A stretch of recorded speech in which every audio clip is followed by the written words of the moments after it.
All right, y'all.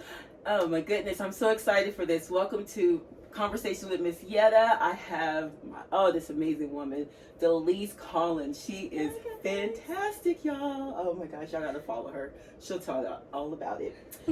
Welcome, welcome. So happy to have you here. It's an honor. I appreciate you considering me for this interview. I'm honored. Thank you. Yes, yes. Why is she sitting on a box and I'm sitting on a chair? Well, we'll tell you all about it here in just a moment. But oh my goodness. So we are, of course, in Denver, Colorado. I'm going to be interviewing a bunch of people from Colorado, of course, as you know. And she is one of them. Her and her husband are entrepreneurs, to say the least. Grandparents. Yes.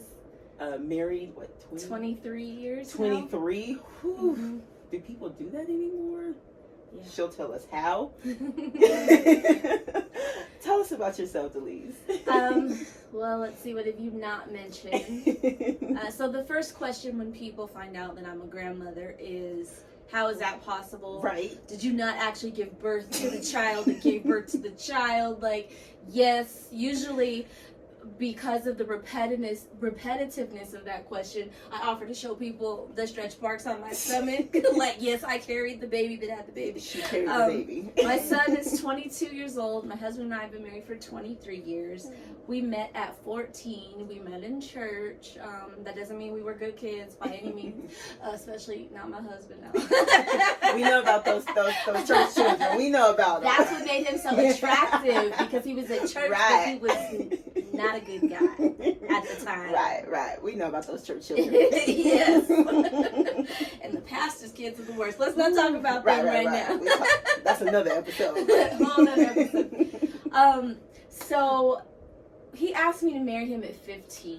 Ooh, and of course my mother was like, get your get your little narrow behind away from my daughter. I'll put it that way for the camera. Right. And we were very persistent in our love and our relationship, despite all of the naysayers. You don't know what love is. You're too young.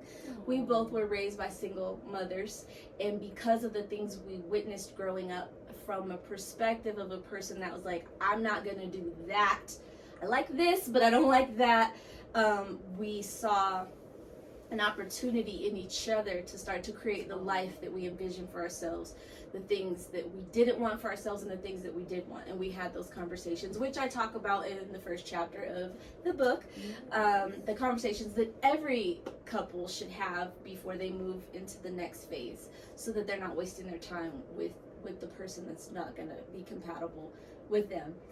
So here we are, 23 years later. My goodness. I'm a grandmother. Our son married his best friend. They grew up together in church from about the age, my son was about 12 years old when he met her, and they got married.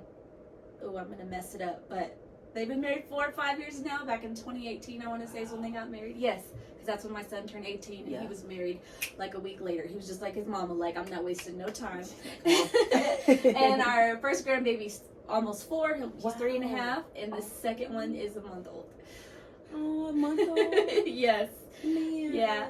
When we were in our 20s, we moved to Las Vegas so I could be closer to the stage. I love theater, acting, performing, and I met a lot of friends in that industry there. Got to experience a lot of fun things in that realm. I was closer to LA. My vision was I'm gonna be going to auditions every weekend, but I ended up rooting myself in Vegas and participating in theater and shows there. That's and I had a lot of fun. And once I got that out of my system, so to speak, not really, but got what I needed from that level, I was ready to move back here. And yeah, here we are. I'm pushing and growing and writing. I got a really sweet comment from someone on Facebook last night about the book. They said, I read the Kindle sample, and it made me want to buy the book. I couldn't put it down, and I was like, It's always encouraging to hear things like that, but it made me pick up the book before I went to bed. And I read something that was such a shock to me and my husband that I wrote this when I was 33. and I will be 40 in 6 months. Wow. So I'm like, oh my gosh, it seems like all of this was like within the last couple of weeks, because I've had so much momentum and putting so much work into promoting it. I didn't realize it was 6 years ago that I wrote it, and the years just keep going. So hopefully we're getting to a point where people are going to know about it. No, seriously. Well, first off, great job. Thank you. Secondly, okay, look at her, y'all. This is what a 40, okay, you don't age, not one bit. Okay.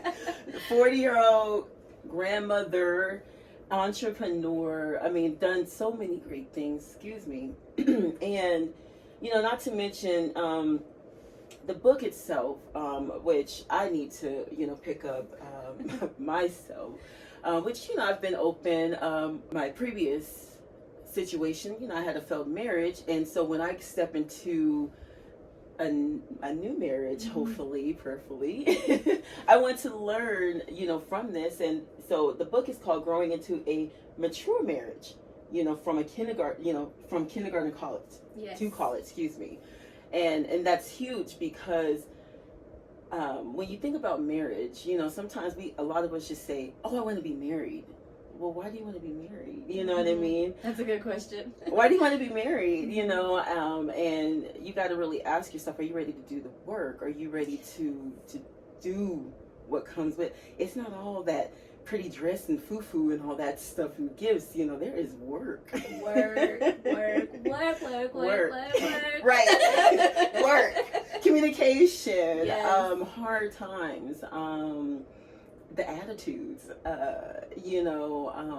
it's just not always fun. And so you have to be able to work through that. And so if y'all are dealing with things or stepping into marriage, go and pick up the book. And we'll make sure that we mention how to support her and pick it all up and everything. Thank you. Yes. I'm happy you mentioned the work and that it's not just about the dress. I can't even count now how many times I've said to people that I'm counseling and coaching, how many times I've posted on my social media that if your whole picture of being married is the wedding ring and the dress and the one day, you got a harsh reality coming. I'll tell you. Yeah, and I believe the way I put it was, if all you're looking forward to is the actual wedding and not what it means to be a wife, you are going to be disappointed.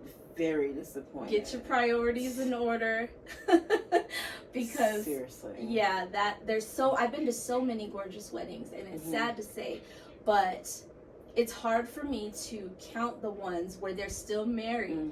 But on the other hand, I know so many people have been married so long, thriving, and they just went to the courthouse. Me and my husband went to the DMV. And it's not a bias against weddings, and I know it's a sensitive topic because for women, that's what we dream of since we are little girls. Even myself, still wanting to have some type of ceremony, 25 years later, that we've been together. But being able to see, talking to so many couples, how the priorities are out of whack and they're disillusioned. Well, that's because when you have that big wedding, sometimes all you can think about is the dress or the venue or whatever, and you're spending thousands of dollars later. So you're entering this marriage in debt, right? Yes. And a lot of times we want titles, right? We want that wife title, but we're not ready. And you haven't earned the title. You haven't earned that title, and a lot of us, because me, y'all know Miss Yetta is all about my spiritual life. Yes. A lot of us aren't ready for that spiritual connection and have God in our marriage, and so you gotta have that into your marriage as well. You don't have that, I'm sorry, y'all. Y'all, I'm just telling you. And I'll just the witness. It's a triangle. Yes. You got the Lord up here, you and him here, and that's the strong connection right there. Y'all already know. Yes. So, but if you want to have your wedding, just make sure you're doing it the right Get way. premarital counseling. Counseling. Read my book. This is a premarital counselor. Find an actual live flesh and blood couple that has gotten through some difficult times and they're still together, and talk to them about becoming your mentor couple, because that's how marriages make it. And honestly, you know, I've known Delise and her husband for a very long time. I actually went to school with her husband, and We've got some family we got relation some family there, relation. so It's we've been kinda, around each other yeah, as little girls. little and girls. Now look at this. I know. It's crazy. It's crazy. It's crazy. So our history it's insane. But I'll tell you, they're the real deal. And I've seen them when they were younger, and I'm like, they're still going strong. Yes. And it's beautiful. And she, you know, she glows genuinely. It's not, you know, that she's hiding, you know what I mean, because that is genuinely their life, you know what I mean. So again, she's speaking from experience, so can't stress that enough. With that being said, we're going to take a break, y'all, and we thank you for joining in, and we'll come right back so we can talk about soap. Yeah.